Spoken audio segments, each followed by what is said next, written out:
Vamos a hablar solo de las anemias carenciales, pero entonces cuando hablemos de anemias carenciales, y ese es un concepto que siempre hay el error de que piensan que anemias carenciales es porque la persona no come. Dice, no, la anemia se produce porque comes mal, ¿no? No, en realidad la carencial significa que hay un problema en cualquiera de las etapas, sea absorción o utilización de los 3 elementos importantes que ayudan a producir sangre, y que lo que vamos a ver hoy, que son el hierro, el ácido fólico y la vitamina B12. Entonces, por supuesto que estas 3 van a ingresar una buena parte de los alimentos, pero tiene que haber un factor, como vamos a ver, en el organismo, en el sentido de que de repente se pierde sangre, en el caso de la deficiencia por hierro, o si la persona pierde sangre y no consume, no, hay que incrementar hierro en la dieta, entonces va a ser anemia. O hay un problema en la absorción, como vamos a ver en la deficiencia de vitamina B12. Entonces, la anemia carencial se debe principalmente a algún factor del organismo que no pueda utilizarse esos nutrientes, y añadido puede ser que hay una dieta deficiente, pero nosotros no estamos como África, por ejemplo, en donde pues hay algunos sitios, todavía miren siglo XXI, y lamentablemente hay regiones del África donde hay una hambruna tremenda, donde pues prácticamente sobre todo los niños se ven afectados porque hay una desnutrición pues marcada. En cambio acá en el Perú, por supuesto que hay zonas pobres, tenemos una pobreza extrema, alta, pero no llegamos al extremo de que esas personas no consuman nada. Entonces, siempre, por ejemplo, un agricultor va a tener pues sus gallinitas, entonces tiene huevos, que son la parte proteica, puede tener hidratos, o sea, cultivar papas, camote, etcétera, ¿no? Entonces, el estado de carencia no llega al extremo como en otras regiones del mundo, ¿no? Y en segundo lugar, el concepto de la anemia. Si yo no sé los niveles normales de hemoglobina, entonces no puedo determinar si el paciente tiene o no anemia. Y si yo a todos ustedes les preguntara cuál es el rango normal de hemoglobina, seguramente que todos me dirían valores diferentes. Entonces, volvemos ese es el siguiente concepto de que los valores están establecidos internacionalmente, la Organización Mundial de la Salud. Por eso ha realizado estudios en diferentes partes del mundo con población similar, y solamente vamos a ver variaciones cuando son niños, cuando son gestantes, cuando son ancianos. Pero los rangos desde la edad de 6 años hasta menos de los 70 es similar en el Perú, en Estados Unidos, en Rusia, en Inglaterra. En el nivel, si está en el mismo nivel del mar, los valores son estandarizados. Y esto lo pueden revisar ustedes en el New England Journal of Medicine del año 96, que precisamente es donde se sacaron todos los parámetros internacionales. Entonces es otro concepto, porque tienen que ustedes saber cuál es el rango normal que debe tener una persona para poder decir después si está o no con anemia. Entonces, de 6 años hasta menos los 70, el nivel de hemoglobina es de 16 más menos 2 gramos, es decir, de 14 a 18 gramos por decilitro. Entonces, y en las mujeres baja 2 puntos debido a pues que tenemos menos masa corporal, 14 más menos 2, o sea, va de 12 hasta 16 gramos por decilitro. Si yo multiplico por 3, eso es algo sencillo para recordar, estoy dando el valor de hematocrito. Entonces, en los hombres, el hematocrito mínimo debe ser 42% y el máximo 54%. Y en las mujeres, 36% y 48%.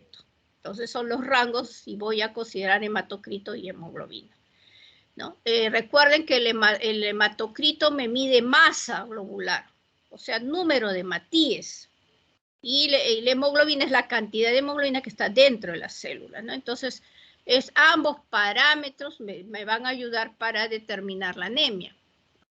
Y, por ejemplo, y me ayuda para ciertas condiciones. Por ejemplo, en la poliglobulia, yo no voy a considerar el rango de hemoglobina. Tengo que ver el número de hematíes, porque en la poliglobulia hay incremento de hematíes, de masa globular. En el caso de, por ejemplo, de las personas que viven en la altura, aumenta el número de hematíes para compensar la pérdida de oxígeno. Pero como tengo más glóbulos rojos, el nivel de hemoglobina en cada uno puede ser menor. Por tanto, la hemoglobina no es un nivel como para que yo defina si hay o no alteración en la altura. Pues hay ciertos aspectos que se modifican en diferentes estados de la vida o en diferentes niveles. En el caso, por ejemplo, la altura, los parámetros son diferentes, ¿no? Vamos a ver acá ciertas modificaciones. En el caso de los niños, ustedes saben que nosotros nacemos con poliglobulia. Un bebé puede tener 22, 24 de hemoglobina, y esto es por la hemoglobina fetal, que tiene la capacidad de captar mucho oxígeno.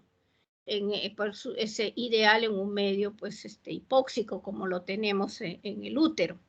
Pero en el primer año, esa hemoglobina fetal va a ir cambiando a convertirse en la hemoglobina A, que es la del adulto.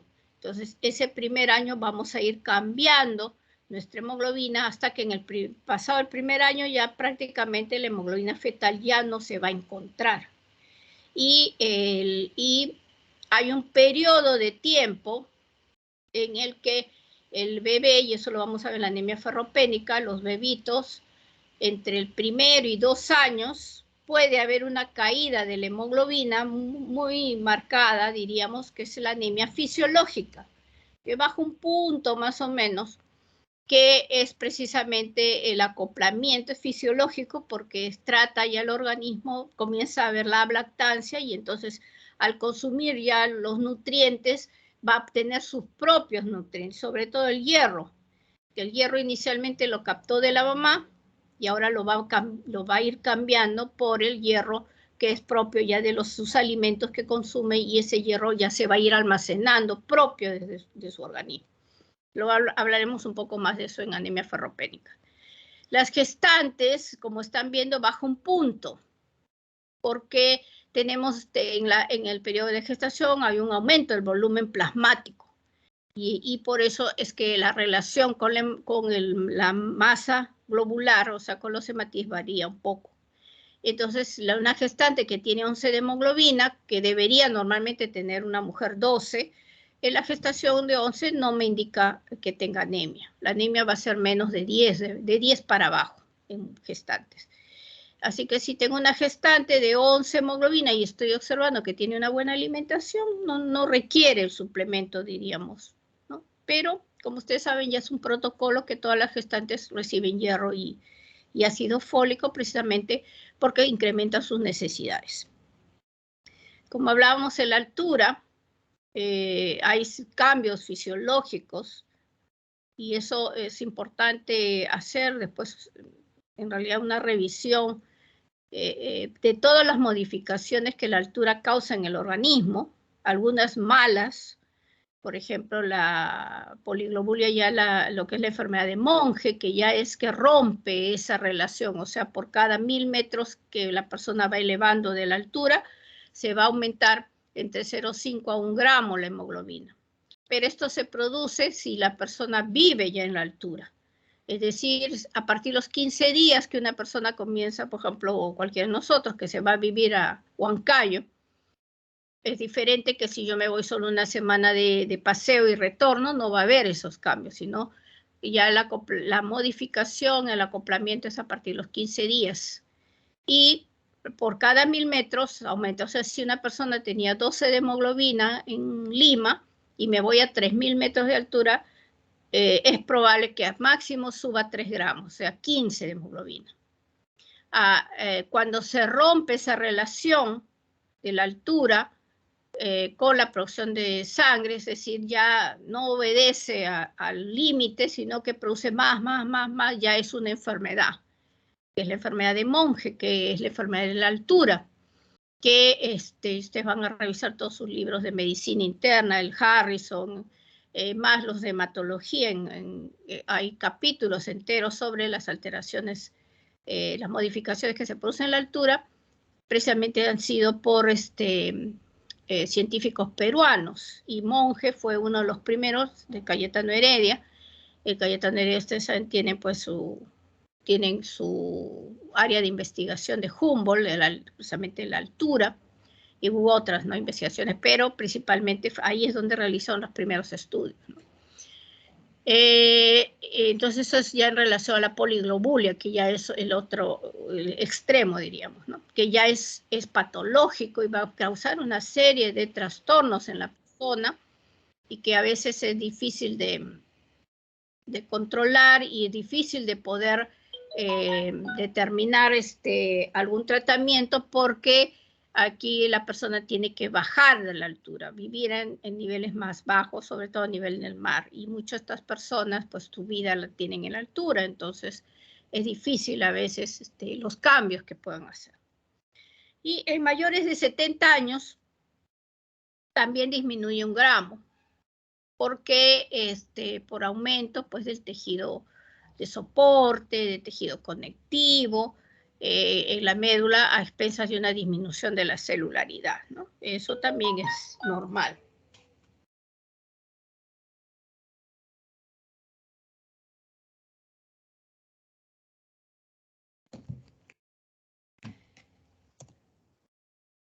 Entonces, visto ya estos parámetros, ¿por qué la anemia es importante? Porque ustedes saben pues que la oxigenación tisular es fundamental, y aquí hay 2 componentes, la masa globular, los hematíes, y la hemoglobina, que es la que transporta el oxígeno a los tejidos. Entonces, si hay una disminución de ambos o de cualquiera de los dos, va a haber una reducción en la capacidad de la oxigenación tisular.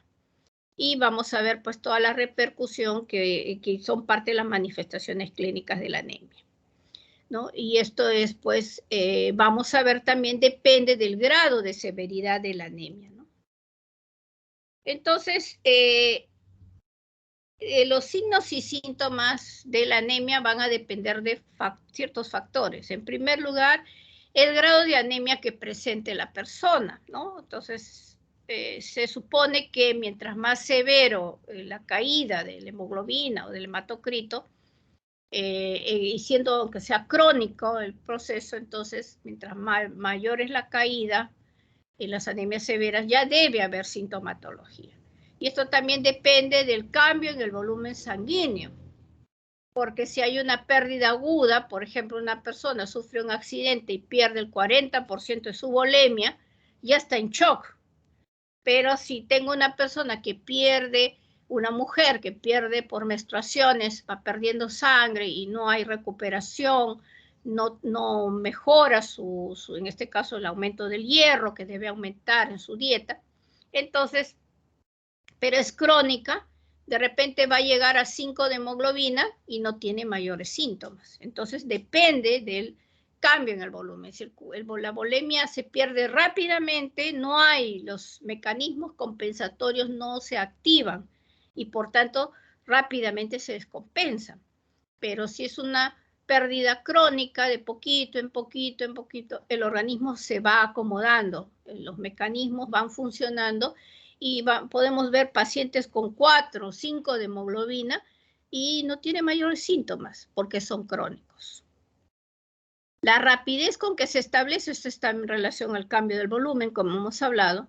El estado del sistema cardiovascular es importantísimo porque el corazón es la bomba que va a distribuir la sangre por todo el organismo. Entonces, si el corazón está dañado o está afectado, entonces no va a haber pues ese mecanismo de distribución. Y, por supuesto, la enfermedad de fondo es la que va a agravar la enfermedad. O sea, si es benigno el cuadro, por ejemplo, las menstruaciones abundantes, entonces yo corrijo esto, le doy el suplemento de hierro, el pronóstico es bueno. Pero si es una hemorragia digestiva por un cáncer gástrico, entonces el pronóstico no es tan bueno, ¿no? Entonces va a depender de la enfermedad de fondo también y la propia sintomatología de la enfermedad de fondo que agrave o no a la enfermedad, en este caso la anemia. Y para poder estudiar la anemia tenemos que basarnos en la historia clínica. Y esto es fundamental, es importantísimo. Ya eso se está perdiendo muchísimo. Estamos teniendo esos serios problemas en la parte de la educación y es responsabilidad también de nosotros, los docentes, porque ya no, como hay mucho más facilidad de entrar a las pruebas de laboratorio, ya no como antes, que nosotros teníamos que hacer una historia muy minuciosa para determinar 5 pruebas, por ejemplo, de hacerle, porque no podíamos, porque el paciente tenía que pagar y no tenía dinero, o porque no había acceso a las pruebas. En cambio ahora no. Ahora con el Seguro Integral de Salud, bueno, ha mejorado esos aspectos, pero estamos ya yéndonos al extremo de que no pensamos en el diagnóstico y le pedimos toda una batería de exámenes, ¿no? Entonces es fundamental la historia clínica, porque la historia me va a guiar, y eso es lo que fallan, y fallan todos, realmente ya hace muchos años que estamos observando que a los alumnos no les gusta hacer una historia clínica. Y es fundamental, pues, porque la historia, el mejor libro es el paciente.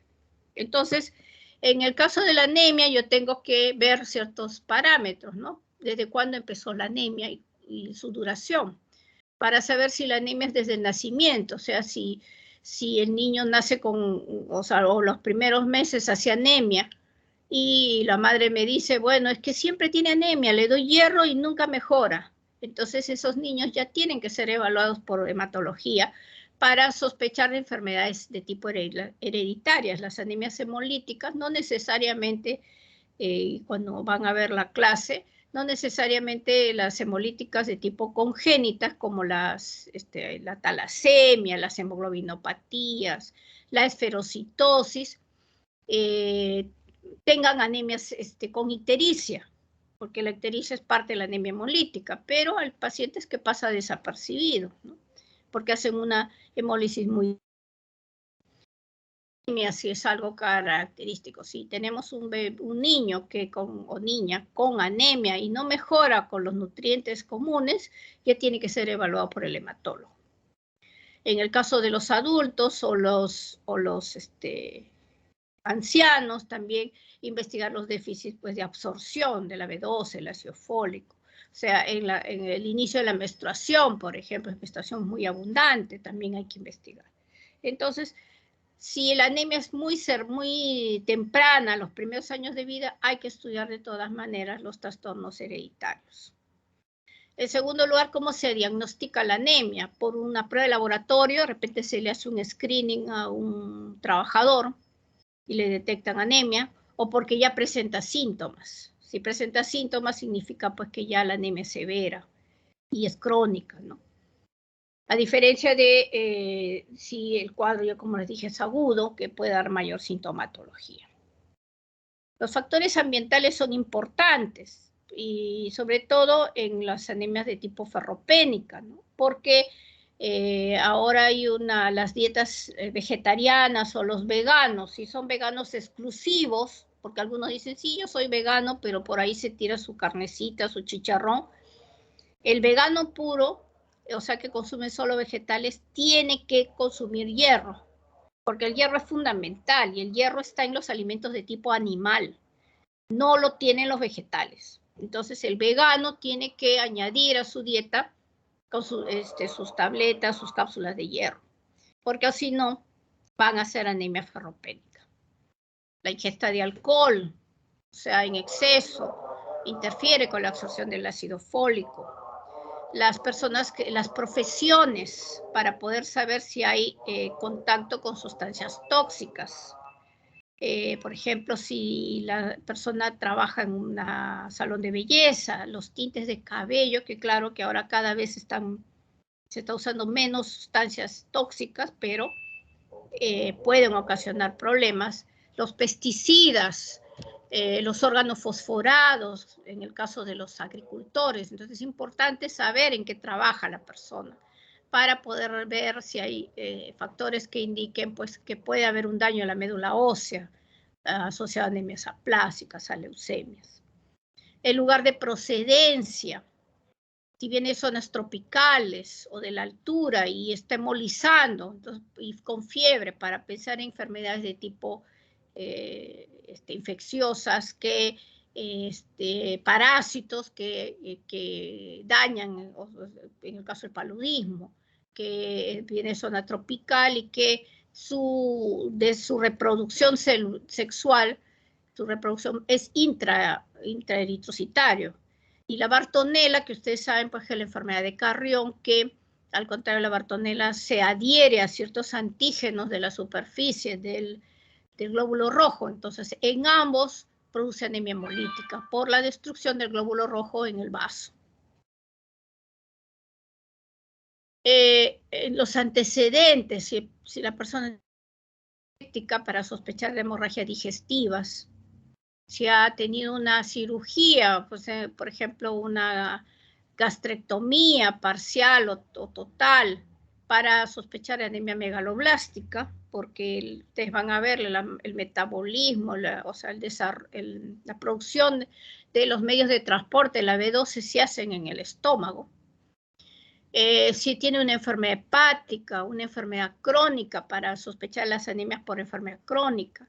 La insuficiencia renal crónica, ustedes saben que la eritropoyetina es la que se produce en el riñón. Si ya hay un IRC, una depuración de menos de 20 mililitros por minuto, entonces ya debe comenzar a haber anemias. Si se ha realizado un aspirado biopsia de hueso en algún momento, quiere decir que ya tiene anemia y llama la atención, no todos la anemia se aspiran.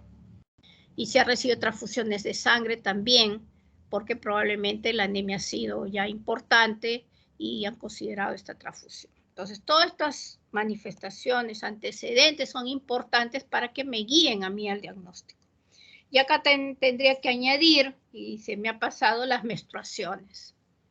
Las menstruaciones sí son importantes, que yo tengo que incidir en las mujeres, cuánto tiempo le dura la menstruación, cuántos paños usa durante su periodo menstrual.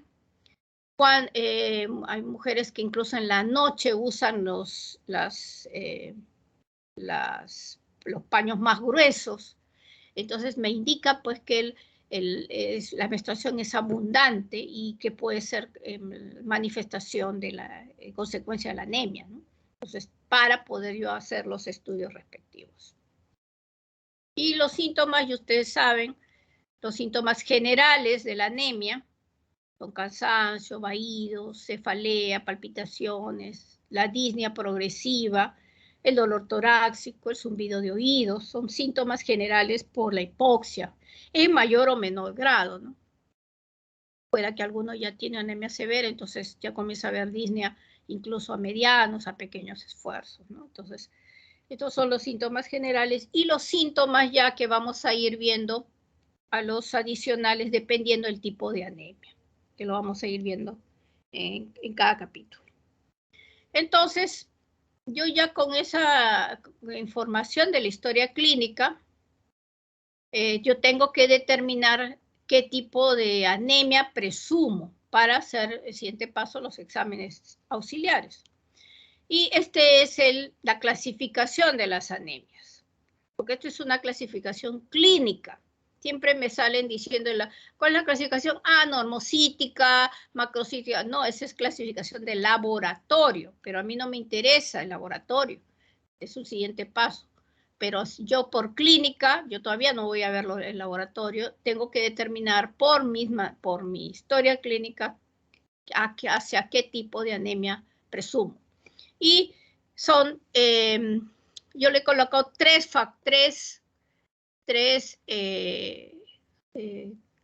la clasificación en tres fases, en tres tipos. El primero es una destrucción excesiva de los glóbulos rojos. Tendría ahí el grupo de anemias hemolíticas, que probablemente ya lo habrán dictado en la clase. El segundo grupo es defecto en la producción, o sea, aquí la médula ósea no produce sangre. sea porque hay deficiencia de las sustancias esenciales, por ejemplo, la anemia megaloblástica y un déficit de B12, de ácido fólico, o la anemia ferropénica con el déficit de hierro. O pueda que sea por un daño en la médula, la anemia plástica, o porque esté infiltrada ya por células neoplásicas, tipo leucemia aguda o mieloma, o porque hay una anemia por enfermedad crónica, o sea, hay una enfermedad de fondo, generalmente las reumatológicas, artritis reumatoidea, el lupus eritematoso, esclerodermia. La insuficiencia renal crónica también es una anemia por enfermedad crónica, pero tiene fisiopatología diferente que el resto de patologías que están consideradas como anemia por enfermedad crónica, las primeras que he hablado, y donde hay esa enfermedad inflamatoria, bloquea la utilización de hierro. Entonces hacen anemia, se denomina anemia por enfermedad crónica. Y yo he puesto un acápite aparte que son las pérdidas para diferenciarle porque es un factor importantísimo, una de las primeras causas de anemia son las pérdidas. Entonces, en el caso, por ejemplo, la menstruación, la hemorragia digestiva, pero estas, como son pérdidas de sangre, a la larga van a ser un defecto en la producción, o sea, es la anemia ferropénica, ¿no? Pero le he separado para considerar ese tercer factor importante que tengo que preguntarle al paciente. Y ahora sí, entran las pruebas de laboratorio. Y rápidamente estas son las pruebas básicas, diríamos, que tendría que pedir. El hemograma, que me va a ayudar a ver las 3 series, porque si solamente tengo anemia, es diferente a si tengo pancitopenia. El frotis periférico, que me va a ayudar a ver, y vamos a revisar algunos rápidamente, y que el hematólogo, para nosotros es vital revisar el frotis periférico. No nos vamos a basar en lo que nos va a dar el laboratorio. Yo misma tengo que revisar mi frotis. Las constantes corpusculares, aquí sí me van a ayudar. Los reticulocitos, para ver si la médula produce o no. Si hay reticulocitosis, entonces voy a ver, es diferente a si tengo reticulocitos bajos. El estudio del hierro, porque es la anemia más común, voy a estudiar la ferritina, que es la prueba que me va a decir la cantidad de hierro que tengo en mi organismo. Y la aptoglobina, si es que considero la posibilidad de una anemia hemolítica. Muchos laboratorios no están haciendo la aptoglobina. Entonces, no la realizo, hago las pruebas anteriores. ¿Y para qué me sirven los volúmenes corpusculares? Entonces, aquí me voy que si el volumen corpuscular me dice que es más de 100 femtolitros, y eso lo saca ya la máquina del equipo automatizado del hemograma, estoy frente a una macrocitosis. Entonces, en la macrocitosis yo puedo sospechar que puede ser una anemia megaloblástica, es la primera posibilidad. Entonces puedo hacer el aspirado de médula para confirmar esto. Tendría los déficits de B12 o de ácido fólico, tendría que estudiar ya los dosajes. Y macrocitosis, pero que no hay componente megaloblástico, tenemos el síndrome mielodisplásico, que se semeja la médula y los patrones de hemograma a la anemia megaloblástica, solo que es irreversible, y hay un daño, una clona. Las endocrinopatías, por ejemplo, el hipotiroidismo también podría causar una macrocitosis, los hepatópatas, aquellos que consumen alcohol, también puede haber una macrocitosis, pero no asociada a los déficits de B12 o ácido fólico. Si hay una microcítica, el volumen corpuscular menos de 80, yo lo que hago, pido la ferritina, que ya se supone la pedí antes. Puedo pedir cinética de hierro, o sea, el hierro sérico, la capacidad de captación de la transferrina, etc. Pero a mí la prueba que más me interesa para ver cómo es el depósito es la ferritina. Si la ferritina está normal o elevada, no se está usando el hierro. Se está ya depositado y no se usa. ¿Por qué? Por la anemia por enfermedad crónica. En las talasemias también se va a ver, y en la anemia sideroblástica, que es un tipo de anemia de síndrome mielodisplásico. O sea, acá el hierro no se usa, esa es la diferencia, sobre todo la anemia por enfermedad crónica me ayuda a diferenciar. Nos mandan siempre interconsultas de la artritis reumatoidea, por ejemplo, que tienen anemia. Entonces yo veo si la ferritina está normal o elevada, es la artritis reumatoidea, que no, aquí yo no puedo hacer mayor cosa, es la artritis la que está activa, que tiene que mejorar esa enfermedad para que el hierro comience a soltarse. Pero si está disminuido, me indica anemia ferropénica. Y definitivamente tengo que dar hierro al paciente. Y eso lo vamos a ver en la parte de la clase de anemia ferropénica. Si es normocítica, quiere decir que el volumen es normal, entre 80 a 100. Acá me ayudan los reticulocitos. Si está elevado, puede que esté sangrando el paciente o pueda que esté embolizando. Y si están bajos, ya acá hay un daño en la médula. Yo aquí sí tengo que hacer aspirado médula, puede que sea una aplasia, puede que haya una infiltración en la médula, y todas los tipos de anemia ferropénica, por déficit B12 va a estar al inicio, podría haber normocítico, igual la ferropenia al inicio, pueda que no haya alteraciones en el glóbulo rojo. En la enfermedad crónica y en las hepatopatías, vamos a verlo, puede haber al inicio un glóbulo rojo de tamaño normal. Entonces ahora vamos a ver sobre la anemia ferropénica, que es la anemia, como ustedes saben, más frecuente a nivel mundial, incluso en los países de primer mundo, que sus estatus o su sistema de salud es excelente, siempre va a haber un porcentaje, aunque mínimo, de anemia. Tampoco es que no haya, lo tienen, pero en los países, pues, bueno, ahora se dice en vías de desarrollo, como nosotros, que siempre toda la vida estamos en vías, nunca desarrollamos, siempre andamos en vías de desarrollo, es un indicador de cómo está el sistema de salud de un país, ¿no? El estándar se considera que debe haber menos del 19% de la población menores de 3 años que no debe que tenga anemia. O sea, cuando hablamos de los parámetros para decir indicadores de la salud, se considera el indicador niños menores de 3 años, de menos de 36 semanas, que tengan anemia. Esa población, ese porcentaje de población me va a definir cuál es el estado de salud del país, ¿no? Y la Organización Mundial de la Salud consideró ya que en el 2000, era para el 2015, debería haber el caso de, se había puesto el indicador que tenía que haber menos del 19% de la población. Y nosotros estábamos en 54% de la población de pediátricos que tenía anemia. Por supuesto que el 2015 no alcanzamos el indicador porque no se trabajó nada para poder ayudar a bajar la anemia. Y al 2021 estamos igual o peor, ¿no? Tenemos poblaciones de niños, por ejemplo, Puno, Huancavelica, que el 54% de la población de niños tiene anemia. Y incluso en Lima, San Juan del Lurigancho, por ejemplo, tiene 45% de su población con anemia. Entonces, vamos a ver a nivel de Perú, el 43%, 44% de la población menores de 3 años tiene anemia.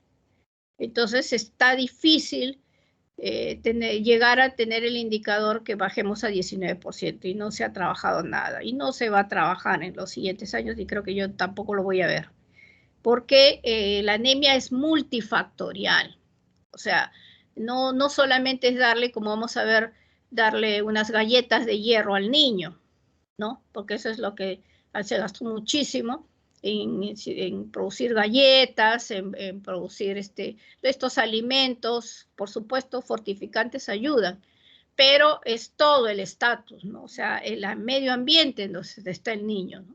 Si está multiparasitado, si claro, desayuna, le puedo dar un buen desayuno, pero no almuerza y no cena, si solamente come papas, como el caso de la sierra. Entonces, la anemia es multifactorial, por eso es que es bien difícil poder trabajar y hay que focalizarlo, el trabajo, ¿no? Es diferente trabajar en un centro aquí en Lima que en alguna zona de la sierra o la selva, porque cada área, cada sector tiene su hábitat y su estilo de vida, y a veces modificar el estilo de vida es difícil. Entonces, bueno, la anemia ferropénica, que es la más frecuente a nivel mundial, se define como aquella producida como consecuencia del fracaso de la función hematopoyética de la médula al no disponer del hierro para la síntesis de la hemoglobina. Entonces hay una deficiencia de hierro. Y esta deficiencia de hierro la vamos a ver cómo se va a producir. Ustedes saben que el hierro es un oligoelemento que se encuentra en cada célula del cuerpo humano. O sea, no es solamente los glóbulos rojos. Ahí se encuentra la mayor cantidad de hierro. Pero vamos a ver que hay otros tejidos, sobre todo los de recambio rápido, que tienen la necesidad de hierro. Por ejemplo, la mucocutáneo, ¿no? O sea, el cabello, la piel, las uñas, todo el tejido gastrointestinal, y eso vamos a ver lo que se va a modificar y se van a alterar cuando tengamos deficiencia de hierro.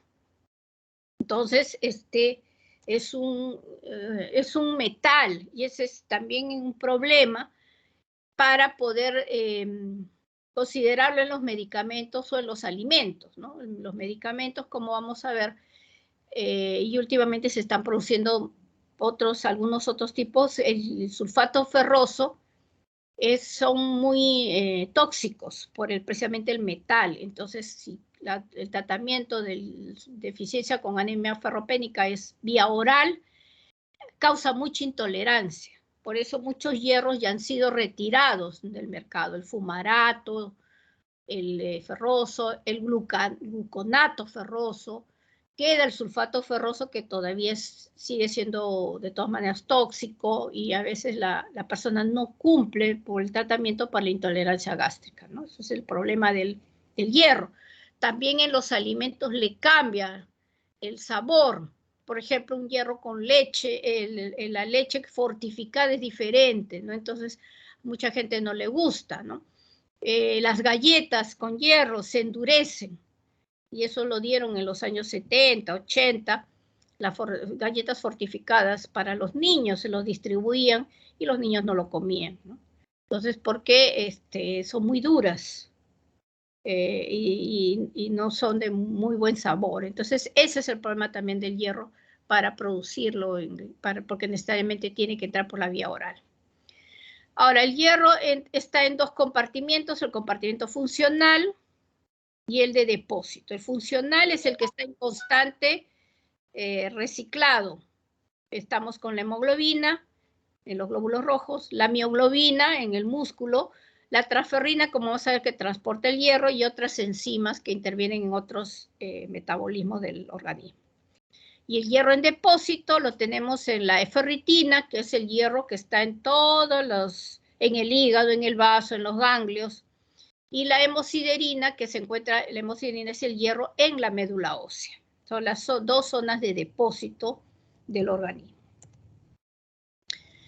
Y vamos a ver acá ya el metabolismo, o sea, cómo ingresa y en qué se utiliza el hierro. El hierro entra de forma inorgánica, o sea, como hierro férrico. Y en el estómago, por la acidez gástrica, se va a convertir en ferroso. Eso hablo de los alimentos. En lo que es el medicamento, ya entra como forma ferrosa. Ya no hay medicamentos de forma férrica. Habían también, creo, hace muchos años, pero se han retirado porque tiene que ser forma ferrosa. Y el estómago es fundamental para la absorción. Por eso es que también en estómagos donde hay atrofia del estómago y pierde la acidez gástrica, o se consume protectores gástricos, se usan los alcalinizantes, también eso afecta la absorción del hierro. O cuando no hay estómago, porque el hierro se absorbe por la acidez gástrica. Entonces, tiene que ingresar como forma ferrosa. Y como forma ferrosa entra al duodeno y parte alta del yeyuno, y por simplemente por este mecanismo pasivo, va a entrar al organismo. O sea, el organismo va a jalar, a absorber del intestino la cantidad de hierro que necesite. Si el depósito de hierro en el organismo es normal, ese hierro que ingresó por los alimentos se elimina, porque solo es por un mecanismo el organismo capta lo que necesita. Si hay una deficiencia de hierro severa, la pequeña cantidad de hierro que entre por los alimentos, toda esa se va a absorber. Pero es un mecanismo por la necesidad del organismo. No hay un medio de transporte del hierro. Y vamos, estas son las necesidades diarias de hierro.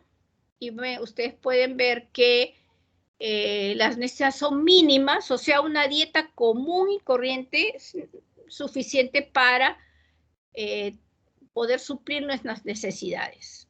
Cuando la persona está en estatus, diríamos, por ejemplo, los varones, las mujeres que no menstruan, de 5 a 10 miligramos. Pero cuando ya hay un factor añadido, por ejemplo, la menstruación puede elevar hasta 2 veces la necesidad de hierro, las gestantes hasta 4 veces, los adolescentes y los niños, como también están en crecimiento y se requiere para todo, que es lo que es recambio, sobre todo también para el sistema nervioso, el recambio neuronal también requiere de hierro. Por eso es que vamos a ver los niños que en los primeros años de vida no consumen, teniendo la necesidad de hierro, no consumen hierro, ya van a tener un serio problema cuando entren al colegio. Van a ser niños que no van a captar, que no van a desarrollar intelectualmente. Entonces, eso también es precisamente por eso es que la anemia ferropénica es un indicador de no solamente la salud, sino de lo que va a ser la producción de esa persona en la adultez.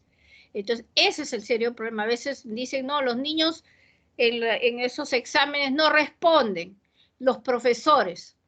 El profesor, por supuesto, tiene un factor importante, pero si tenemos una fuente, o sea, en este caso un niño malnutrido, un niño ferropénico, un niño que nació de una madre ferropénica y no se le dio el suplemento necesario en esos 3 primeros años, ya no espero que ese niño desarrolle en el colegio. Entonces, por eso es que es fundamental que las estrategias de salud vayan dirigidas a esos 3 primeros años. Que esos niñitos sean bien cuidados, bien protegidos, que si hay deficiencia de hierro se les dé el hierro necesario porque si no van a entrar al colegio y su desarrollo, ya no voy a esperar pues como este señor Castillo que quiere que todos entren a la universidad, pero si tenemos chicos que ya vienen de estas familias o estos estados de deficiencia, no van a poder llegar a la universidad, porque ni siquiera a veces o tener un buen desarrollo en el colegio. Entonces, todo te tiene que, o sea, hay una consecuencia de una acción que hay que tomar, ¿no? Y esto es por parte técnica, ¿no? Entonces, yo más que dedicarme a que todos vayan a la universidad, estas personas pueden ser técnicas, y lo otro es trabajar con estos niños de los primeros años de vida, para que tengan todo lo necesario y los nutrientes necesarios para que puedan desarrollar. Entonces, ¿cuáles son los factores que afectan la absorción del hierro? Como les dije, la deficiencia de hierro es el factor importante, porque si hay una anemia ferropénica severa, entonces va a absorber de los alimentos lo más que pueda. Los factores intraluminales, ya lo dije, el estómago principalmente, el duodeno, el yeyuno, son las zonas donde se absorben. Si hay un daño en ese sector, el estómago, o de repente un tumor en el duodeno, en el yeyuno, entonces son zonas donde se va a absorber el hierro. La acidez gástrica y por tanto medios ácidos pueden favorecer la absorción, tipo el ácido ascórbico, el málico, el cítrico, pero yo nunca lo recomiendo. Paro peleando con los nutricionistas, porque ellas le dicen, primero, no tomes leche. Y segundo, tómate primero un jugo de naranja, una limonada y luego consume el hierro. Por supuesto que en los libros dicen que estos factores mejoran la absorción de hierro, pero la intolerancia gástrica es tal que la mujer, la persona en sí, en general, ya no va a querer ni siquiera oler, apenas vea la tableta de hierro, ya no va a querer. Entonces yo tengo que tratar de evitar la intolerancia, por eso yo no lo recomiendo, a pesar que en los libros dice, por ejemplo, con estómago vacío. Estoy hablando de sulfato ferroso, porque vamos a ver que hay nuevos productos de hierro que ya han sido modificados para que mejoren la absorción. La ingesta crónica de alcalinos, ya les dije, pues porque alcaliniza y la acidez gástrica es importante para que el hierro, si entra en forma férrica, se convierte en ferroso. Y hay hierro en vegetales, por supuesto que sí, pero en forma de fosfatos, fitatos y tanatos, que son hierros insolubles. No se consume. Entonces, la idea esta de Popeye con la espinaca y que me voy a volver fuerte, esa espinaca no tiene nada de hierro. Tendrá ácido fólico, sí, pero el hierro nada. Después me dicen, sí, me han recomendado, me he ido al mercado y me he tomado un tremendo jugo, esa mezcla que hacen de zanahoria con, que es roja, y creen que porque es rojo hay gran cantidad de nutrientes, o sea, sobre todo el hierro. No tiene nada, porque ya les dije que el hierro es del ingreso, y vamos a ver en el tratamiento, fundamentalmente es de origen animal. ¿Ya? Entonces, vamos a ver, eso también tenemos que hablarle a la persona, incluso nosotros le damos folletos para indicarle más o menos la dieta que tienen que consumir. Entonces, tenemos acá cómo actúa todo el metabolismo del hierro en el organismo. Entonces, entra por los alimentos, más o menos de 10 a 15 miligramos al día, es una dieta común. ¿Cuánto se absorbe si la cantidad de hierro en el organismo es normal? 1 miligramo. Y ustedes ven pérdida de la sangre por el cabello que se renueva, por la piel, por los detritus del intestino, todo 1 miligramo. O sea, lo que se absorbe se pierde. Esto se ve más en los hombres, porque los hombres no tienen pérdida sanguínea. O sea, cuando tengo un hombre con anemia ferropénica, lo primero que tengo que pensar es que está perdiendo sangre por el intestino. En cambio, una mujer no, pues la mujer con anemia ferropénica no me va a causar sorpresa porque por las menstruaciones nosotras perdemos sangre. Entonces, esta estructura de solamente 10 a 15 miligramos cuando una persona no tiene pérdidas sanguíneas, pero esto lo tengo que incrementar en el caso de nosotras, por las menstruaciones. Aumentamos. De ahí tenemos... Este hierro es captado por la transferrina. La transferrina es la proteína que va a transportar el hierro a los glóbulos rojos o al depósito. Y ustedes ven, el hierro funcional son los glóbulos rojos, que tienen 2.500 miligramos de hierro. Y esa fue una pregunta de examen del recién dado. ¿Dónde se encuentra la mayor cantidad de hierro? En los glóbulos rojos. Y estos glóbulos rojos, o sea, van a alternar. La transferrina va a tener 5 miligramos de hierro, 20 miligramos de hierro se van a ir reciclando de la ferritina, le pasa al glóbulo rojo y viceversa. La ferritina, que es el depósito de hierro, va a tener 1.000 miligramos de hierro, que también es la segunda zona de depósito, y aparte, recuerden que la hemosiderina es el hierro que está en médula ósea, que es diferente a la ferritina, ¿no? Y que para poder yo determinar el hierro en la médula tendría que hacer un aspirado y es más que todo cualitativo, como lo vamos a ver. Por eso es que ahora, como tenemos acceso al laboratorio, la ferritina es la mejor prueba para determinar la cantidad de hierro que hay en el organismo. Pero hay un problema. La ferritina es un reactante de fase aguda. Entonces, si tengo un paciente con una enfermedad inflamatoria, un proceso infeccioso, el COVID, por ejemplo, ustedes han visto que el COVID hay dos marcadores importantes, la ferritina y el dímero D, que son marcadores pronósticos. Entonces, si el paciente tiene anemia ferropénica y COVID, ya la ferritina pierde valor para yo determinar si tiene anemia ferropénica, porque probablemente va a estar elevada. Entonces voy a tener que esperar que termine el estado inflamatorio, agudo, para que la ferritina regrese a su rango normal y poder yo determinar si es una anemia ferropénica, ¿no? Y causas de de anemia ferropénica, entonces tenemos la ingesta insuficiente en la dieta. Hemos hablado pues de los veganos o los vegetarianos, o una mala alimentación. A veces las chicas quieren estar delgaditas y creen que no consumo carne, no consumo, ¿no? Entonces eso también puede causar problemas. El alcoholismo, porque la persona no consume nada porque está tomando todo el día. El aumento de las demandas, en el caso de las gestantes, en las menstruaciones, si un paciente ha perdido sangre por la cirugía, si está en crecimiento, el puerperio, aquel que dona sangre constantemente, por ejemplo, los vendedores de sangre son un problema porque aquí el hematocrito probablemente esté normal, pero su hemoglobina va a estar baja. Entonces, por eso es que los bancos de sangre ahora están instituyendo más la determinación de la hemoglobina más que el hematocrito. Ya el hematocrito está pasando, es una prueba muy fácil, rápida, pero no me da realmente el valor normal es más la hemoglobina que el hematocrito. Y absorción insuficiente, ya hemos visto pues si hay no hay acidez gástrica, si hay un síndrome de mala absorción, porque se ingresa rápido, se pierde, no da tiempo para absorberse, y si hay interferencia con alimentos o con ciertos fármacos. Y las manifestaciones clínicas propias ya por la anemia ferropénica, tenemos la queilosis o las famosas boqueras, la glositis, o sea, es una lengua depapilada, grande, con lesiones ulcerativas, fragmentada. Las uñas frágiles con estrías, que pueden ser planas, que es la platoniquia, o coiloniquia, que son las pues, uñas en cuchara.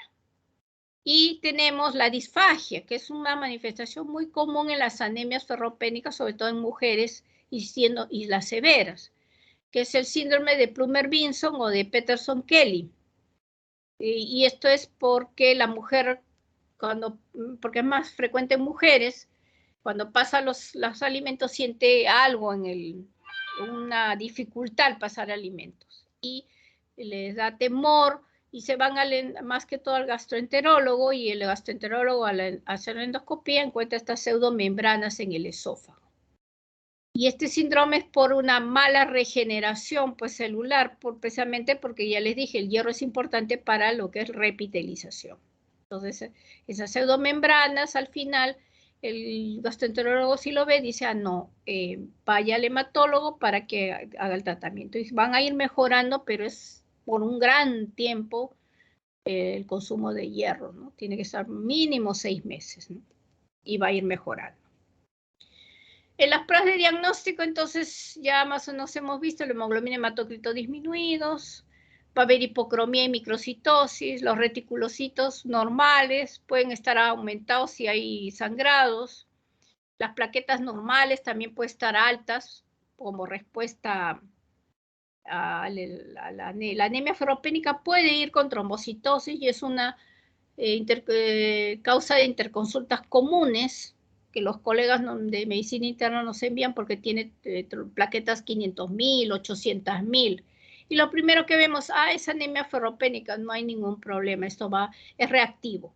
Va a mejorar conforme le demos el tratamiento para la anemia, ¿no? Y los leucocitos suelen estar normales. Las constantes, los volúmenes corpusculares, menos de 80, y la hemoglobina corpuscular media, menos de 27. Esto indica, pues, microcítica hipocrómica. Y ya también les dije que la ferritina es importante para valorar el hierro de compartimientos funcionales. Es el depósito de hierro, tiene una alta sensibilidad y especificidad para el diagnóstico de ferropenia, pero ya les dije, como es reactante fase aguda, puede causarnos problemas cuando está asociado a esto, ¿no? Niveles de menos de 10 nos indica ferropenia y más de 100 casi la descartan, ¿no? O sea, nosotros vemos, y eso también depende del laboratorio. El laboratorio da sus referenciales. Pero nosotros consideramos el DINTEL de 20. Menos de 20 ya estamos considerando anemia ferropénica, ¿no? Y de 20 a menos de 100 es la anemia inflamatoria y más de 100 ya es una anemia donde hay un incremento en el depósito de hierro. Ahí ya no tengo que dar hierro tampoco, ¿no? Entonces, hay que valorar bien esto. Y como la ferritina es un reactante de fase aguda, hay otras pruebas. Por ejemplo, el índice de saturación de la transferrina, que es la capacidad de fijación del hierro a la transferrina, y lo valoran, el valor está entre 25 a 35. Y en las, o sea, es la relación entre la sideremia y la transferrina. Menos de 16% se va a ver en las ferropénicas, y eso me sirve también para valorar la anemia ferropénica, ¿no? Y el hierro sérico no me ayuda para diagnosticar ferropenia. Disminuye sí en las ferropénicas, pero también lo voy a ver pues en las anemias por enfermedad crónica y en las hipoproteinemias, ¿no? Entonces, nosotros no solemos pedir ya hierro sérico, ¿no? Más nos basamos en la ferritina. Que es el hierro en depósito que ya hemos dicho, y el otro hierro en depósito es la hemosiderina. Vamos a ver entonces, hay estadios de la anemia ferropénica. El primer estadio, hay una depresión progresiva de los depósitos de hierro. O sea, el primer estadio va a haber disminución del depósito a expensas de la disminución del depósito para mantener los parámetros periféricos normales. O sea, en el estadio 1 voy a tener un hemograma normal. La reserva de hierro es suficiente para mantener el hierro en los compartimentos de transporte y funcional a lo largo de esta fase, pero ya la ferritina va a comenzar a estar disminuida, lo que está indicando que esta persona va a ir, si es que no consume hierro, va a ir hacia la anemia ferropénica, pero muy pocos pacientes los identificamos en este estadio, porque como su hemograma es normal, no me indica nada, ¿no? Muchos de estos pacientes, y justamente en entre la primera y la segunda fase, la persona puede manifestar ya ciertos síntomas, cansancio, generalmente son pacientes que llegaban, porque ya ahora sí, esto es ya ha sido considerado, la ferropenia sin anemia es ya una enfermedad que da síntomas. O sea, tenemos personas que llegan a la consulta porque se sienten cansadas, que en el trabajo a las 12, 1 de la tarde ya están con tendencia a dormir, que comienza a caérseles el cabello, y le hago el hemograma y es normal. Entonces, antes nosotros decíamos, bueno, es otra causa, pero ahora sí, ya este es un síndrome que ha sido muy bien, en los últimos años hay muchas publicaciones, y es un síndrome y que ya es parte de la enfermedad. Entonces, estas personas le tomo la ferritina y va a comenzar a estar bajo. Tengo que darle hierro. Y esa sintomatología es parte de la anemia ferropénica que se está instalando. En el estadio 2 ya comienza a haber una disminución en la hemoglobina porque la depresión de los depósitos es mayor, y comienza pues a afectarse ya otros, a acentuarse el problema, ¿no?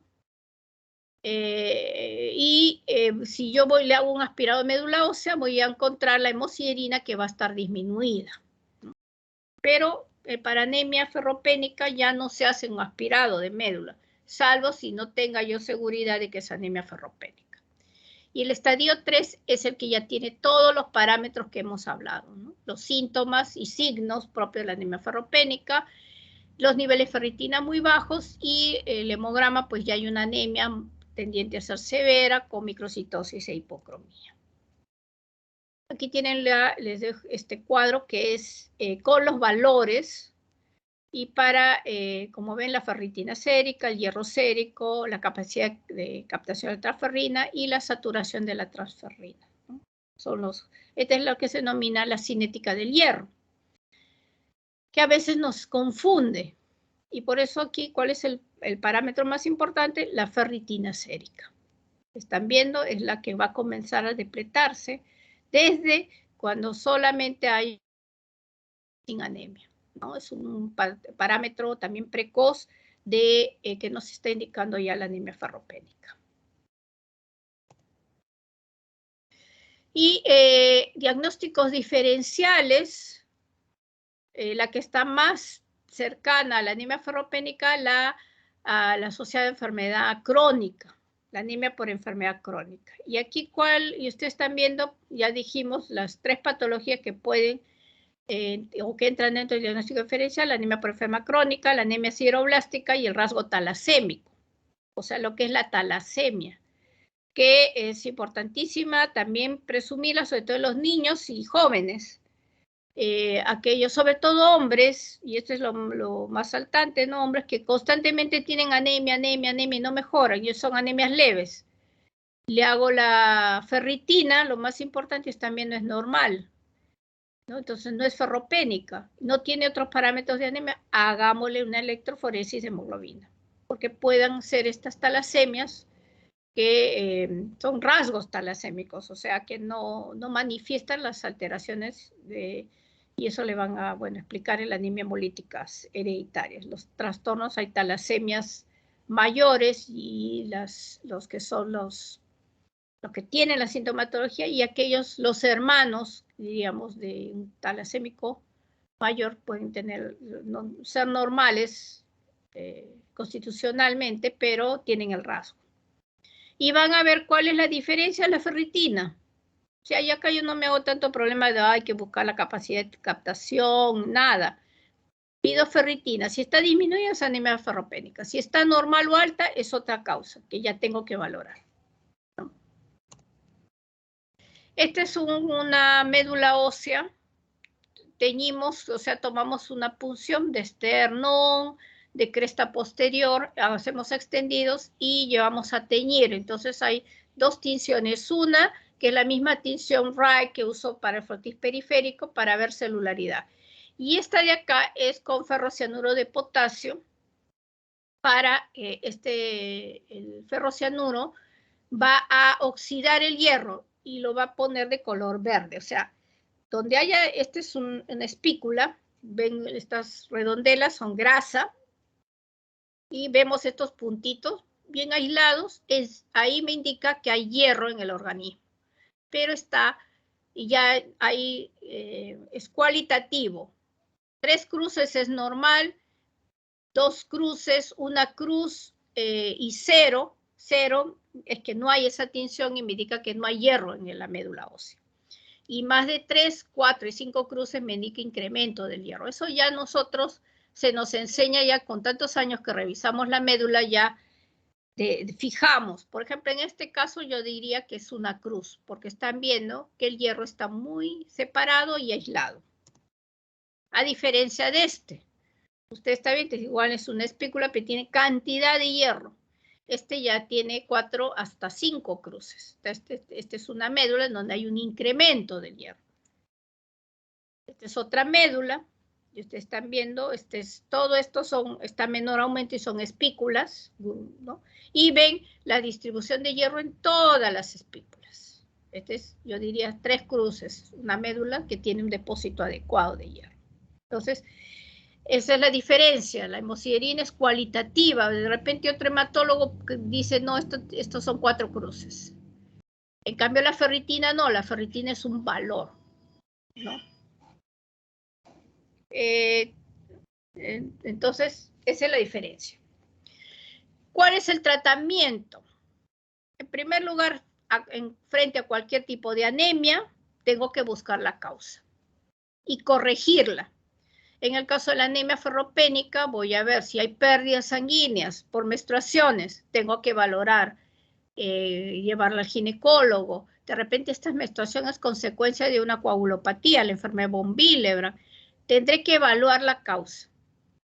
Y si es un varón, de repente una hemorragia digestiva. Entonces, y corregir la causa, porque si el paciente sigue perdiendo sangre, entonces no va a haber quizás el hierro que yo le dé de tratamiento vía oral no sea suficiente.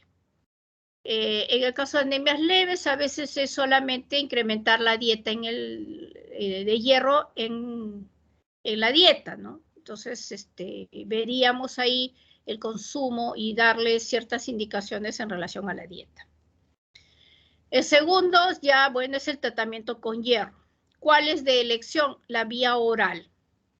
Entonces, porque el hierro se absorbe muy bien por la vía oral. Solamente que ya saben ustedes el problema de la cierta toxicidad, ¿no? La dosis de hierro elemental debe ser de 3 a 5 miligramos por kilo por día, de 2 a 3 tomas. Y en realidad, si vamos a ver en algo práctico, es una tableta que puedo darlo desayuno, digo, en la mañana, en la tarde o en la noche, si es una anemia severa. Si es un moderado, 2 tabletas, pero yo siempre empiezo, así sea severo, o sea, si se puede mantener y no hay mucha sintomatología y me permite dar la vía oral, empiezo con una al día. ¿Por qué? Porque si yo le mando las 3 tabletas ya hace intolerancia, ni más va a consumir hierro ese paciente. Entonces lo voy a ir aumentando progresivamente. ¿Ya? Ahora los hierros, puede haber el sulfato ferroso, que es el gran problema que causa intolerancia, se tiene que consumir con estómago vacío, etc. Y ahora hay el hierro polimaltosado, que es el que estamos ya usando, y el sulfato ferroso, bueno, ese lo da el Seguro Integral de Salud. Lamentablemente, aquellos que no pueden comprar hierro polimaltosado tienen que consumir sulfato ferroso. Pero se les sugiere que hagan el esfuerzo y hemos intentado también que entre el hierro polimaltosado, lo hemos logrado en pediátricos, pero no en los adultos, porque este hierro es mejor tolerable, se absorbe mejor y no requiere el ayuno. O sea, ¿por qué se recomienda el ayuno en sulfato ferroso? Porque se inactiva con los alimentos fácilmente. En cambio, el hierro polimaltosado no. Se lo puedo dar con los alimentos y la tolerancia es mucho mejor. Y el tratamiento es similar al sulfato ferroso. ¿Cuánto tiempo lo voy a dar? De 4 a 6 meses para llenar los depósitos. Ese es el otro gran problema, que requiere todo ese tiempo. A veces el paciente al mes le hago el hemograma y su hemoglobina y hematocrito está en rango normal. Entonces, a veces los colegas le suspenden, vuelve a caer la hemoglobina. ¿Por qué? Porque no llenó los depósitos. Para llenar el depósito se requiere más o menos mínimo 4 meses de tratamiento y corregida la causa. Si la mujer menstrua y no puedo disminuir la menstruación y siempre va a tener la menstruación, va a consumir hierro de por vida, diríamos, ¿no? Durante todo ese tiempo. La terapia parenteral la utilizamos en caso de intolerancia a la vía oral y estamos hablando de vía parenteral, la vía endovenosa. Ya no hay el hierro intramuscular. Hace varios años el Feranin se podía dar intramuscular, se ha retirado. Todos los hierros intramusculares se han retirado del mercado mundial porque hay estudios en donde se describe que el hierro al ingresar a veces hay una forma, el intramuscular hay un método para que pueda aplicarse, no es como cualquier intramuscular, sino que la aguja se la introduce primero que atraviese la piel y la piel se la mueve como una seta, se jala con la aguja y la piel en seta y cuando acaba la seta entro profundamente. Porque si no entra profundo, si yo voy entrando y voy introduciendo el hierro, él se queda en los tejidos y se forma como un tatuaje, pero a la par se ha visto estudios en donde se ha malignizado esa zona y se forman sarcomas. Por eso es que el hierro de uso intramuscular, todos los hierros de uso intramuscular se han retirado del mercado. Los que quedan son para uso parenteral endovenoso, que aquí hay varios tipos de endovenoso, pero solamente se utilizarán cuando hay intolerancia gástrica o cuando el hierro oral no es suficiente. El depósito, por ejemplo, es muy poco. Yo generalmente cuando tiene menos de 10 de ferritina, yo recomiendo usar el hierro endovenoso, porque la vía oral va a tardar en llenar el depósito, ¿no? Entonces, el paciente a veces no va a tolerar 6 meses de tratamiento o más. Y lo otro es que cuando hay una patología que pueda reactivarse si consume el hierro, por ejemplo, la colitis ulcerativa, no se recomienda el hierro porque el hierro es irritante, entonces puede activar la colitis. O si el paciente está saliendo de una hemorragia digestiva por una úlcera, el hierro puede reactivar esa zona de la úlcera y volver a sangrar. Se contraindica la vía oral. El gran problema del hierro parenteral es que debe ser colocado en un centro de salud o en un hospital porque puede causar reacción anafiláctica. Y hay dos tipos de hierro, el hierro sacarato y últimamente que ha ingresado, que es la carboximaltosa. El hierro sacarato, que es más barato, el Seguro Integral de Salud lo cubre. El problema está en que viene en ampollas de 100 miligramos, cada ampolla costará pues 3 soles, máximo 5 soles. Debo usar 2 ampollas en 200 mililitros de cloruro de sodio y más o menos si tenemos un paciente con una anemia moderada severa, debo infundirla 3 veces por semana por un mes. Y se infunde en 2 horas. La primera dosis siempre hay que tener un monitoreo estricto por la reacción anafiláctica. Entonces el paciente tiene que venir 3 veces al hospital por un mes y a veces no puede cumplir este tratamiento. Y la carboximaltosa, en cambio, es más cara, cuesta una ampolla casi 500 soles, pero depende si tiene 10 de hemoglobina, me basta usar 2 ampollas y punto. Y si tiene menos de 10, le uso 2 ampollas ahora y una ampolla la siguiente semana y punto, ¿no? O sea, llena más rápidamente los depósitos que este hierro sacarato. Pero es más costoso y el seguro, pues, los seguros no lo cubren. La transfusión de sangre, vamos a ver que se va a limitar a aquellos pacientes, ya saben ustedes que la transfusión de sangre es limitada, hay que ver sus factores de riesgo. Siempre una transfusión es riesgosa, sobre todo puede contagiar enfermedades, o sea, hemotransmisibles. Entonces, solamente la transfundiremos si el paciente tiene más de 7 hemoglobina, pero que tiene pues un factor descompensante, ¿no? Si tiene pues insuficiencia respiratoria o cardíaca. Si tiene menos de 7, podríamos usar, por ejemplo, si el paciente es anciano, y si tienen una coexistencia que acentúe la hipoxia.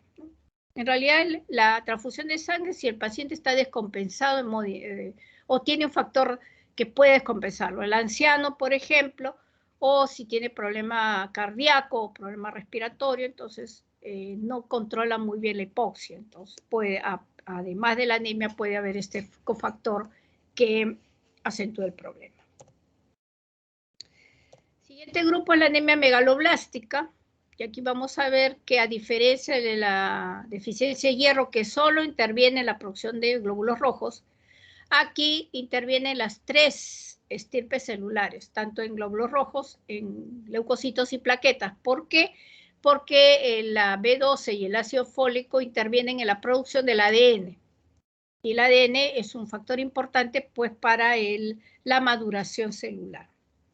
Entonces, la anemia megaloblástica hay un trastorno debido a la síntesis defectuosa del ADN en los eritroblastos, ¿no?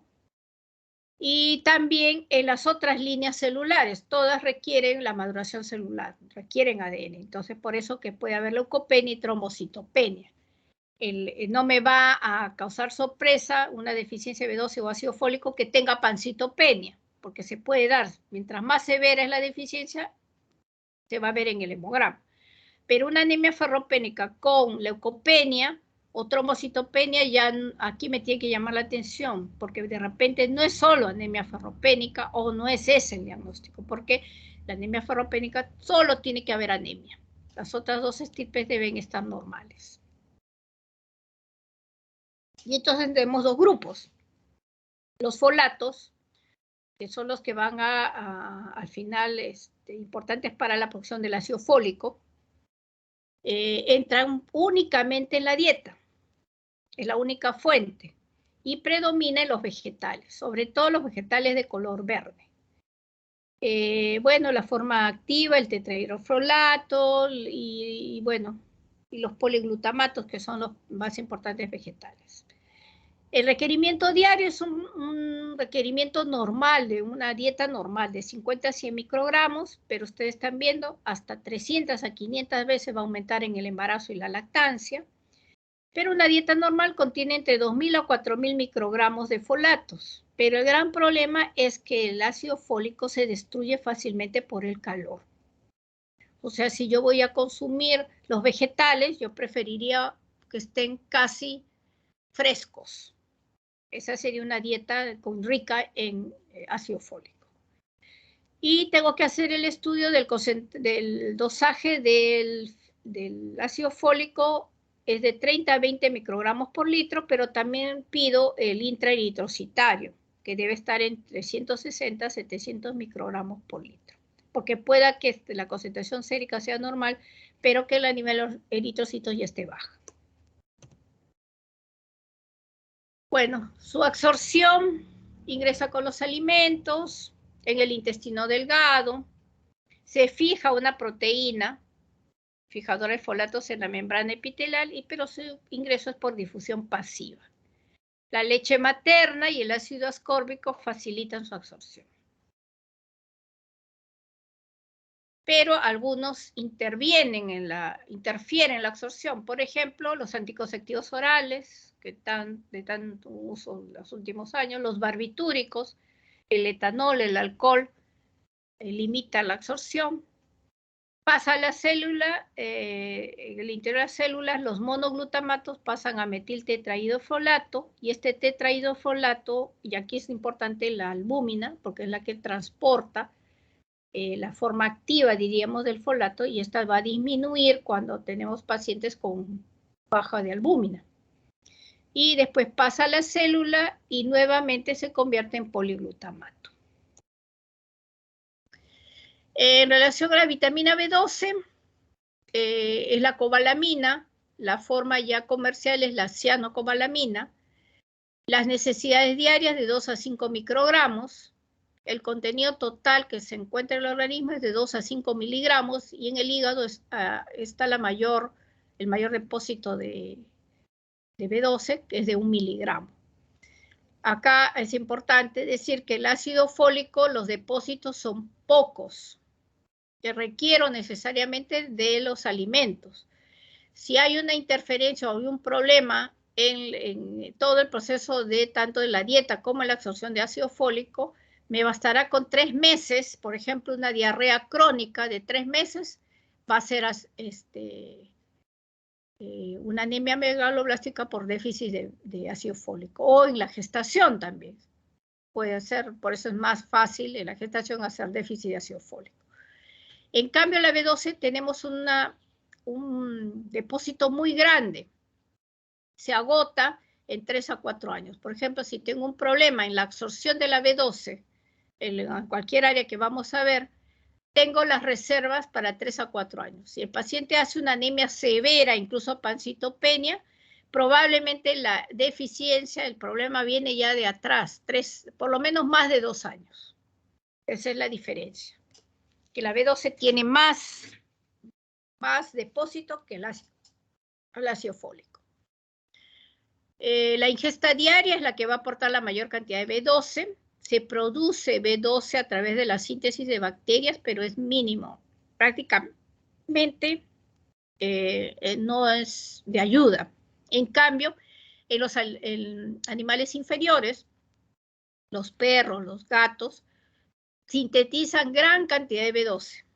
Ese es o sea, es bien difícil que en los animales haya déficit de B12 porque ellos mismos sintetizan en grandes cantidades, a diferencia del ser humano que sí requiere la ingesta porque la síntesis interna es mínima. Y las fuentes principales son las carnes, los vegetales carecen de B12. La carne, el hígado, son las fuentes principales de B12. En cambio, los vegetales son los que contienen gran cantidad de ácido fólico. Y el metabolismo de la B12, y es solo para recordarles, porque esto es ya fisiología, ingresa por la vía oral, liberación de la cobalamina de los alimentos en el estómago. Ya saben que en el estómago se produce pues la proteína R, que es secretada por la mucosa gástrica, se une a la cobalamina, formando ese complejo que pasa a la tercera etapa, que es en el duodeno, se separa de la proteína rápida por acción de las enzimas pancreáticas y se une al factor intrínseco que también es producido por el estómago. El factor intrínseco con la cobalamina pasa a la siguiente fase, que es el hilio, en donde atraviesan el epitelio y el citoplasma y ya en el organismo la B12 se libera del factor intrínseco y se une a la transcobalamina 2 y pasa a la sangre para su proceso ya de metabolismo. Entonces están viendo que todo el tracto gastrointestinal es importantísimo para el metabolismo de la B12 y es la principal área que se ve afectada cuando hay un déficit de B12. O sea, cuando hay déficit B12 tengo que investigar. El estómago está bien, de repente hubo una gastrectomía, parcial o total, las estrías de repente ya están planas, es lo que se llama gastritis atrófica, que se ve ya en ancianos. De repente se operó tuvo una cirugía por algún tumor, etcétera, a nivel del ilio, que es la zona justamente de absorción. Entonces hay que evaluar todas estas las áreas para determinar dónde está el problema. Y aquí les dejo es una diferencia entre B12 y ácido fólico. La dieta diaria, una dieta diaria ambos es suficiente. La B12 es importante en los alimentos de tipo animal. En el ácido fólico está el hígado, las levaduras, los vegetales verdes. El periodo de cocción, la B12 es resistente, en cambio el ácido fólico lo destruye. Los requerimientos diarios son mínimos de una dieta común. Y los depósitos, como les dije, la B12 de 2 a 4 años y el ácido fólico solamente más o menos 4 meses. Tenemos las zonas de absorción. En ambos, la parte de la vía digestiva es importantísima. El sitio en B12 es el ilio, requiere el factor intrínseco, el ácido fólico en duodeno y yeyuno y su conversión a tetrahidrofolato. Los mecanismos de transporte, en el AB12 principalmente la transcobalamina 2 y el ácido fólico es la albúmina. Y bueno, y aquí estamos la parte de la terapia. ¿Por qué se produce pancitopenia en los déficits de ácido fólico y B12? Por la síntesis de ADN. Hay una alteración en la síntesis de ADN y ya les dije, el ADN es fundamental para la maduración celular. Entonces se produce lo que llamamos hematopoiesis megaloblástica. Es decir, las células no maduran y se van a quedar en la médula porque son muy grandes para salir a la parte periférica. Y por tanto, entonces, va a haber una hemólisis, diríamos, y acá no es extra, sino intramedular. En la médula, o sea, lo que llamamos la eritropoiesis inefectiva está incrementada. Y al haber destrucción, porque se están ahogando las células en la médula, va a haber un aumento de la deshidrogenasa láctica y de la bilirrubina indirecta. Entonces me puede dar una sospecha de anemia hemolítica, porque vamos a ver un paciente pálido, con una palidez un poco terrosa, y una ictericia del amarillo limón, que le llamamos de la hiperbilirrubinemia indirecta, ¿no? Sospechando, a veces decimos, no es una hemolítica, no puede ser una megaloblástica con todas estas alteraciones. Tenemos aquí los ejemplos de problemas en ambos. En la B12, la mala absorción, el déficit de factor intrínseco por las gastritis atróficas. Ustedes saben, hay pues de causa inmune, que es la anemia perniciosa, que se ve más en jóvenes, que hay un anticuerpo contra este factor. Problemas que hay en todas estas zonas, recesiones quirúrgicas, asas ciegas, la parasitosis, ciertos medicamentos, congénitos, el problema de la transcobalamina, que son rarísimos, malnutrición, o sea, hay un problema aquí en todo el proceso de malabsorción. En el ácido fólico hay una carencia de dieta, una dieta inadecuada, el alcoholismo, la malnutrición, el hiperconsumo, o sea, cuando tenemos pacientes que están hipercatabólicos, en el caso, por ejemplo, de una persona que está posoperada o por procesos de enfermedades de mayor consumo, en donde hay una gran producción de células, las leucemias, los linfomas, cualquier tipo de estas neoplasias que son de gran producción, o las anemias hemolíticas, entonces hay que dar ácido fólico, el cuadro de mala absorción y ciertos medicamentos. Entonces, todo esto nosotros tenemos que investigar para saber la etiología. Y dar el tratamiento. 2 son los factores y teniendo la deficiencia empiezo el tratamiento de la B12 y del ácido fólico, el dosaje. La B12 debe estar entre 200 a 900 picogramos por mililitro y el ácido fólico entre 6 a 20. También depende del laboratorio. Entonces, el laboratorio siempre muestra sus valores referenciales. Y el tratamiento de la B12 es administrar hidroxicobalamina, que tenemos pues el producto comercial Epavionta, el Epaviola, el Vitacose. La diferencia es que el Vitacose puede usarse vía endovenosa o vía intramuscular. El Epavionta, el Epaviola son exclusivamente vía intramuscular porque tienen la cantidad de alcohol que tiene, que es el que va a permitir el transporte de la vitamina, es alta, entonces es un problema darlo endovenoso, entonces el Vitacose es el único que puede darse cualquiera de esas dos vías. Ese también es un problema cuando pensamos en dar en pediátricos, en los niños, por eso en alguna literatura no recomiendan el uso de la B12 en los primeros 3 años de vida por la cantidad de alcohol que tiene. Y se va a administrar una ampolla en la nalga al día por 7 a 10 días, luego una ampolla intramuscular semanal por un mes y luego pasamos a una intramuscular al mes de por vida si es que el daño o la lesión no es reversible. Por ejemplo, si tenemos una gastritis atrófica o fue operado, va a ser de por vida. O sea, mensualmente se tiene que recordar que el paciente tiene que aplicarse su ampolla. Y con esa simple ampolla llena las necesidades durante todo el mes. La deficiencia de ácido fólico, como estamos viendo, hay muchas causas. Se dará, viene de tableta 0,5 y se dará 2 a 3 veces al día, vía oral. El tiempo del uso será de acuerdo a la causa y a la evolución. Por ejemplo, si es una gestante, puedo darlo durante el embarazo y observo que ya está adecuada, su alimentación adecuada, sus depósitos bien, el dosaje bien, puedo retirar y para que no haya ningún tipo de problema.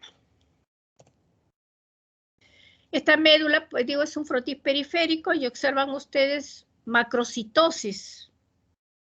Macrovalocitos son glóbulos rojos grandes. Esto yo digo, y probablemente el volumen corpuscular medio salga alto. Y yo digo, esta es una macrocitosis y probablemente sea una anemia megaloblástica. Esta es una médula y ustedes están viendo primero que las células las ven grandazas, enormes. Esto está indicando una detención en la maduración celular. Y ven esas células del lado izquierdo, por ejemplo, ven uno grande, como si es un citoplasma basófilo, azulino, y con un núcleo con cromatina laxa, diríamos, se ve como si fuera coloreado de varios tonos. Es un megaloblasto. Al costado, ese como que tiene un núcleo como si fuera un riñoncito, es de serie mieloide. Es el precursor del bastón, es un metamielocito. Entonces, ustedes están viendo todas estas, si veo esta médula, hay una gran detención en la maduración, digo, esta es una anemia megaloblástica, todo dar. Igual, ven estas células, tienen su citoplasma basófilo, son megaloblastos. Casi todos son serie roja. Bueno, y esto les dejo nada más, son para algunas otras cosas utilizando los reticulocitos, para ver morfología, etcétera, ya es complementario. Bien. ¿Me están escuchando?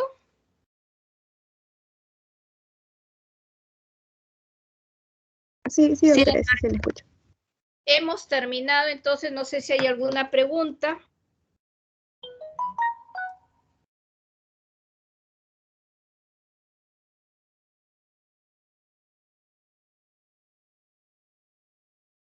¿Algún comentario, algo?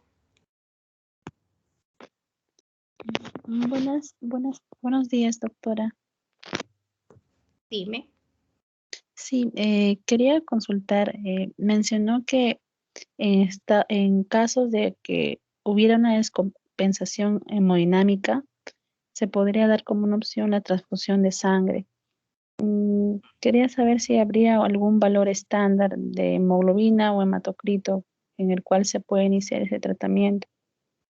Bueno, sí, el nivel el dintel que nosotros consideramos es 5 de hemoglobina. Y más o menos si considero el hematocrito, 20% hematocrito, es el rango que nosotros consideramos ya de ahí para abajo, consideramos una anemia severa. Entonces ahí yo tendré que valorar los parámetros para determinar si transfundo o no. Si tengo un paciente, un adulto, por ejemplo, que sea una mujer joven, y que por menstruaciones llegó a ese rango y la paciente no muestra mayor problema, incluso lo estoy viendo ambulatoriamente, probablemente es ferropénica, le empiezo el tratamiento y no requiere transfusiones. Pero de repente me llega un anciano con ese mismo nivel, por ejemplo, una anemia megaloblástica, por déficit B12 sube rápidamente la hemoglobina, esa es otra cosa que la diferencia en el tratamiento. La anemia ferropénica demora más o menos para poder yo ver que ya está respondiendo, más o menos 15 días.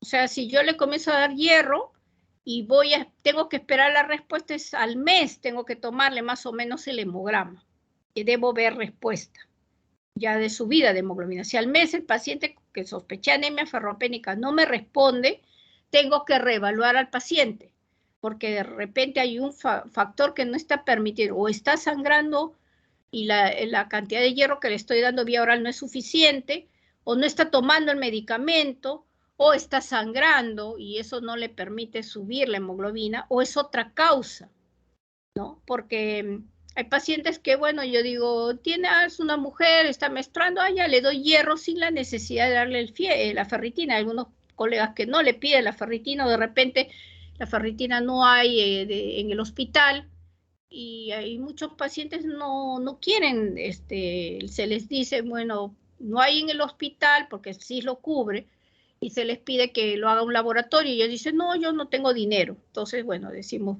parece ferropénica, le empezamos tratamiento, pero si no hay subida de hemoglobina, yo lo cito al mes y no subió la hemoglobina, se le dice, mire señor, hay que reevaluar su caso y tiene que tomarse la ferritina. Entonces, pero si es una mujer y puede llegar con 5 hemoglobina, pero la veo tranquila y todo, le empiezo el tratamiento. Pero por hierro va a demorar la subida, es lenta, a diferencia de la anemia megaloblástica. La anemia megaloblástica, sobre todo la B12, mientras más severo sea el cuadro, comienza a dar las ampollas y a los 7 días comenzó a subir la hemoglobina, incluso hasta antes. Al tercer día le tomo los reticulocitos y la hemoglobina hematocrito. No va a haber subida de hemoglobina hematocrito, pero los retis ya comenzaron, puede tener 10, 20%. Eso me indica que está respondiendo. Al quinto día, los reticulocitos comienzan a caer y la hemoglobina ya comienza a subir lentamente. O sea, en un déficit de B12, incluso de ácido fólico, yo le tomo a la semana y ya comenzó a subir la hemoglobina. Entonces ya no me preocupo, le indico el tratamiento y todo, ¿no? O sea, va a depender, el dintel es 5 o 20 hematocrito, pero va a depender de la condición del paciente. Si es un paciente crónico, es el que mejor tolera. Pero si yo observo que llega un paciente que está con menos de 5 hemoglobina, pero es un anciano y con las justas puede caminar, se cansa, ¿no? Entonces, ese paciente definitivamente no voy a poder esperar la respuesta. Entonces, incluso de repente ya hay que hospitalizarlo, se le transfunde para estabilizarlo y poder realizar también los estudios, ¿no? Entonces, depende del paciente y la clínica que tenga. O sea, no porque viene con anemia y ese es el gran problema. Llegó con anemia, transfunde. Y hay pacientes que incluso llegan ya transfundidos de las clínicas, no se preocupan, transfúndale. Y llegan, no, ya me transfundieron 2 unidades. Y claro, con 1 o 2 unidades el paciente se va a sentir mejor, pero no se le estudia, por eso la anemia hay que estudiarla y llegar a la causa, porque si no determino la causa, claro, le transfundí, mejoró, pero a los 15 días más o menos esa sangre se metaboliza. A los 15 días va a volver a caer, comienza a caer nuevamente la hemoglobina y los síntomas van a volver. Entonces, el paciente llega ya después, me dice, me transfundieron en tal hospital, pero no me siento mejor, ya otra vez estoy con los síntomas, por supuesto, porque no se llegó a la causa. Entonces es importante, la anemia es como el iceberg, ¿no? El hielo, veo la punta, pero tengo que saber lo que está abajo. Entonces, a veces viene con anemia y eso me ayuda a determinar que hay un cáncer, por ejemplo, de colon, que por eso está sangrando, ¿no? Entonces, o tiene una anemia por enfermedad crónica o una insuficiencia renal crónica, eso es también relativamente común, ¿no? El paciente con insuficiencia renal es silencioso, ni cree, todo va pasando el tiempo y la hemoglobina comienza a caer. Y llega y le hago el nivel de creatina, por eso es que un screening es hacer la función renal, la función hepática, ¿no? Para ver las enfermedades, en el caso sobre todo de los hombres o en los casos mayores, personas, por ejemplo, mujeres que ya no menstruan, ya no sería esa la causa de la anemia, entonces tengo que comenzar ya a buscar otras causas, depende también de la edad, ¿no? Si son pacientes ya mayores, me tiro a buscar neoplasias, ¿no? Entonces ahí ya tengo que buscar pérdidas sanguíneas, tengo que hacer una tomografía rastreando, ¿no? Buscando la causa de la anemia, ¿no? Entonces, la anemia, por eso digo, es el punto de origen para hacer toda la evaluación, ¿no? Pero sí, el rango es de 5. Si tiene menos de 5, valorando una serie de parámetros, puedo determinar la transfusión, ¿no?